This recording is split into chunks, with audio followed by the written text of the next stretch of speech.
అందరికీ స్వాగతం. నవ్యాంధ్రకే పచ్చలహారంగా కోనసీమ కొంగు బంగారంగా శోభించే సుందర గ్రామం ఆలమూరు గ్రామం. పవిత్ర గోదావరి నదీ తీరాన పురాణ ప్రశస్తిగాంచిన నవ జనార్దనాల్లో నారద ప్రతిష్ఠితమైన శ్రీ జనార్దన స్వామి కొలువు తీరిన పుణ్యస్థలి, కళకు కాణాచి, మహనీయులకు మాగాణం కోనసీమ సింగారం ఆలమూరు గ్రామం. ఆధ్యాత్మిక, ధార్మిక, చారిత్రక, సాంస్కృతిక వైభవాలకు పట్టుబొమ్మగా భావించే ఈ వేదిక, ప్రత్యేకించి ఆలమూరులో జనార్దన స్వామి ఈ వేదికకు ప్రత్యేకత, ఒక చారిత్రాత్మకమైన నేపథ్యం అనేది మనం ఒకసారి గుర్తు చేసుకున్నాం. ఎందుకంటే ఈ వేదికను మనం ఉపయోగించుకుంటున్నాం కాబట్టి దాని యొక్క నేపథ్యాన్ని మనం ఒక్కసారి వెనక్కి వెళ్దాం. 78 సంవత్సరాలు వెనక్కి వెళ్ళాలి.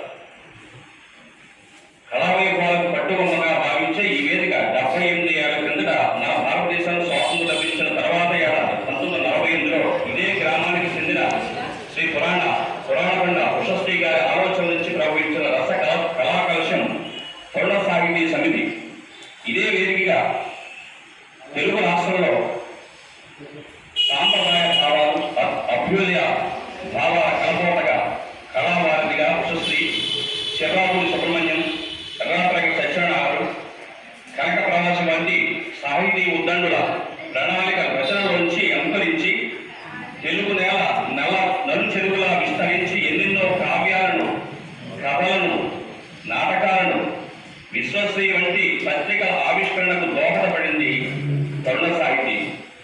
జ్ఞాన్పీఠ్ అవార్డును తెలుగు జాతికి సగర్వంగా అందించిన కవి సమ్రాట్ విశ్వనాథ సత్యనారాయణ, మధునాపంగుల, కరుణశ్రీ, జంజాల భావేశాస్త్రి గారు, నందూరి రామ్మోహన్ రావు గారు, పులికొండ అప్పలస్వామి గారు, తీరంగం నారాయణ బాబు గారు, ఇంద్రగంటి హనుమత్ శాస్త్రి గారు, దేవులపల్లి కృష్ణశాస్త్రి గారు, ఆవం స్వామి గారు, అడవి బాబురాజు గారు అంటారు. గోదావరిని కవులు గోదావరిగా ఆయన అభివర్ణిస్తారు. గోదావరి ఒక్కొక్క నదికి ఒక పేరు ప్రత్యేకత ఉందని చెప్తారు. మన గోదావరికి మాత్రం కవులు గోదావరికి పిలుస్తారు. అటువంటి అడవి బాబురాజు, సుందర సాయి, సత్యవోరు సుందర సాయి, ఇలాంటి ఎందరో సుప్రసిద్ధులు ఇదే వేదికపై కవితాగానాలు చేశారు, సాహితీ సృజనలు చేశారు. వీరికి ఇక్కడే తరుణ సాహితీ సత్కారాలు కూడా నిర్వహించింది. అటువంటి నేపథ్యం ఉన్నటువంటి ఈ వేదిక మీద ఇలా చేసుకోవడం అనేది చాలా గర్వకారణంగాను, ఒక ఆనందంగా భావిస్తున్నాం. 1998లో ఈ ప్రాంగణంలో తరుణ సాహితీ స్వర్ణోత్సవ సంచికను కూడా ప్రారంభించడం జరిగింది. అధ్యక్షుల జరగడం జరిగింది. ఇటువంటి గత మీద అంటే ఆలమూరు ప్రాంతం అన్న, ఈ గోదావరి తీరం అన్న, నవజనార్దన స్వామి ఆలయం అన్న, ఈ వేదికకి ఆ రకమైనటువంటి గొప్ప నేపథ్యం ఉందని అది ఇప్పుడు స్మరించుకోవడం సమయోచితంగా నేను భావిస్తున్నాను.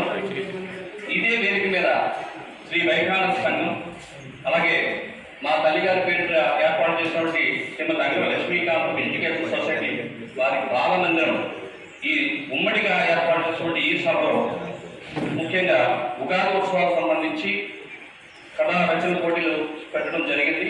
ఆ కథా రచన పోటీలో ఎవరైతే వెళ్ళిన వారు కూడా ఇక్కడికి రావడం జరిగింది. ఆ ఆహ్వానాన్ని అందించి ఇచ్చేసినటువంటి గౌరవ పెద్దలందరికీ కూడా వికనస పండితులు ఉన్నారు. ఇక్కడ ఈ వేదిక మీద ఉద్దండులైన వారు ఉన్నారు. అటువంటి పండితులకు, సాహితీ ప్రియులకు, అలాగే ఆత్మీయులకు అందరికీ కూడా, సాహితీ మిత్రులందరికీ కూడా, విజేతలైన వారికి కూడా ప్రత్యేకమైన ధన్యవాదాలు చెబుతూ ఆత్మీయ స్వాగతం పలుకుతున్నాం. ఇప్పుడు వైఖానస సంఘం నుంచి సంక్షిప్తంగా ఒక నివేదిక జరుగుతుంది. చెప్పారు, మన 2014లో ఈ వైఖానస సంఘం ఏర్పాటైన దాని విషయం.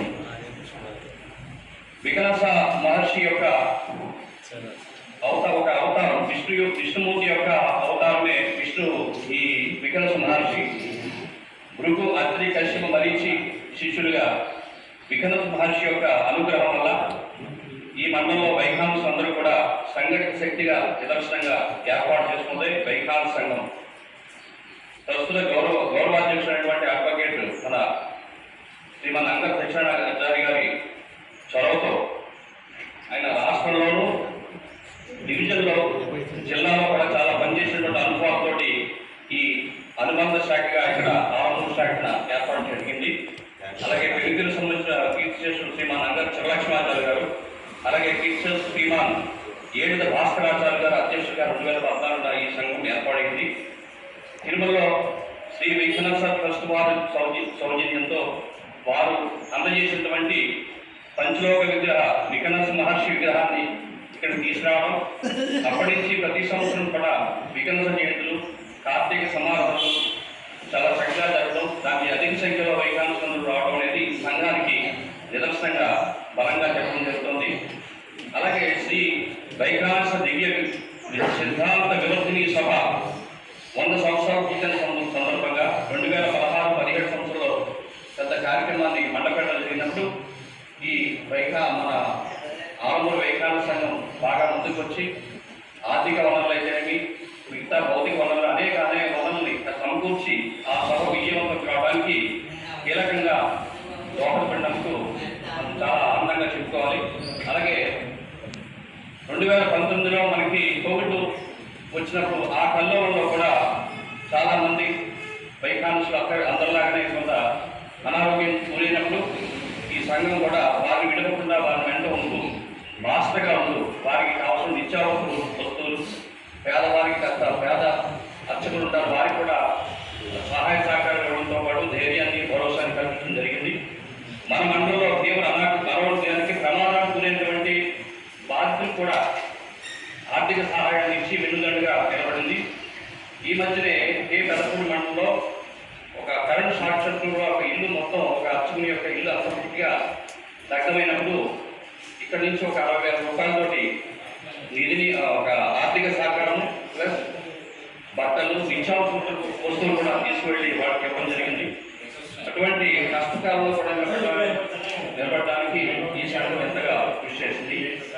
అలాగే ఉమ్మడి తూర్పుగోదావరి జిల్లాలో ముఖ్యంగా ఆలమూరులో సుప్రసిద్ధులైన వారు దీనికి మార్గదర్శకులుగా ఉన్నారు. ప్రముఖ ఉన్మాద వైద్యులుగా రాష్ట్ర వ్యాప్తంగా దేశ స్థాయిలో కూడా పేరున్నటువంటి వెంకటాచార్య గారు ఎన్నికారు శ్రీమాన్ వారు కీర్తి చేశారు.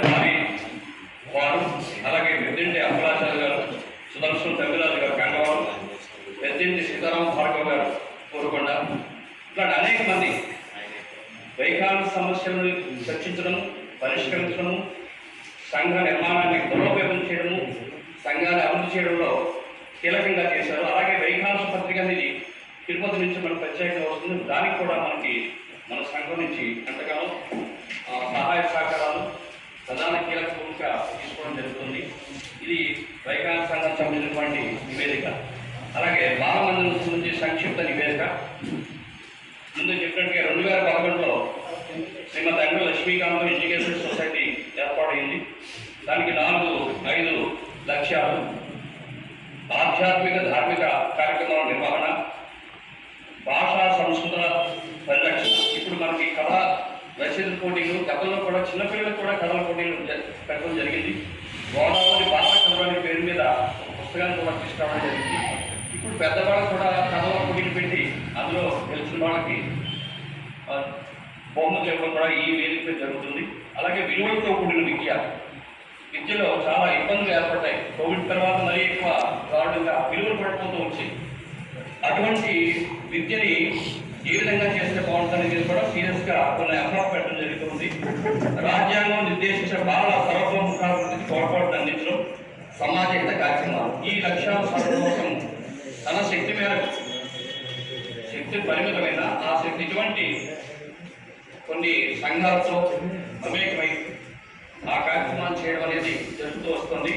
10 లక్షల సార్లు దిశగా ఈ సొసైటీ అంటే లక్ష్మీకాంతం ఎడ్యుకేషన్ సొసైటీ బాలమందిరం పేరిట అనుబంధ శాఖను ఏర్పాటు చేసి తెలుగు భాష అభివృద్ధి, విద్యా అభివృద్ధి, విలువల కోసం ఎన్నో కార్యక్రమాలు చేపడుతోంది. ఇందులో పుస్తకాలు కూడా ప్రచురించడం జరిగింది. విద్యా కిరణాలు, భాషాభివృద్ధిలో ఉపాధ్యాయుల పాత్ర, బాల ప్రపంచంలో కథలు, విజయ గీత. ఇందాక చెప్పారు మన జనార్దన్ గారు, వారు నేను కలిపి రాసిందే విజయ గీత. భగవద్గీత ఆధారంగా దానికి ఒక మనుషు కోణంలో రాసినటువంటి విజయ గీత, వారు నేను కలిపి రాసినటువంటిది విజయ గీత.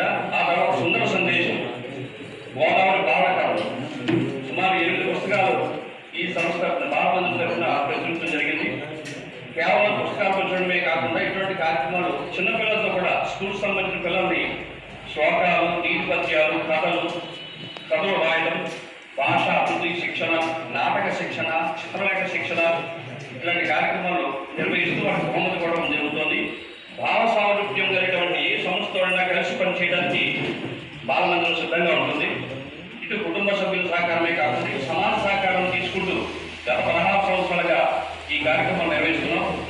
ఈ రోజు ఈ కార్యక్రమం ముఖ్య ఉద్దేశం ఏంటంటే కథల పోటీలు, ఉగాది సందర్భంగా కథల పోటీ నిర్వహించడం జరిగింది. దానికి 25 కథలు, మంచి కథలు వచ్చాయి. పెద్ద పెద్ద ప్రముఖమైనటువంటి రచయితలు కూడా వచ్చారు. వారి నుంచి తీసుకుని అన్ని మంచి కథలే వచ్చాయి. సెలెక్ట్ చేయడం చాలా పెద్ద అయింది. 4-5 సార్లు ప్రిఫర్ చేయగా మొత్తం 4 మంచి కథలు సెలెక్ట్ చేయడం జరిగింది. వారికి ఇప్పుడు మన వేదిక మీదనే బహుమతి ప్రదానం జరుగుతుంది. మొదటి బహుమతిగా 2000 రూపాయల నగదు ప్లస్ మిమెంటో సర్టిఫికేట్ కూడా ఉంటుంది. అది రెండవ ప్రైజ్ కింద 1500 రూపాయలు క్యాష్ మనీ, మూడవ ప్రైజ్ 1000 రూపాయలు, నాలుగో ప్రైజ్ అంటే కన్సల్టేషన్ 500 రూపాయలు. అలాగా ఈ నగదు పారిశ్రమతో పాటు మిమెంటో ఇవ్వడం జరుగుతుంది. ఇది మన పెద్దల చేత జరుగుతుంది. కాబట్టి ఈ అవకాశాన్ని ఇచ్చినటువంటి మీ అందరికీ కూడా ముఖ్యంగా అధ్యక్షుల వారికి నా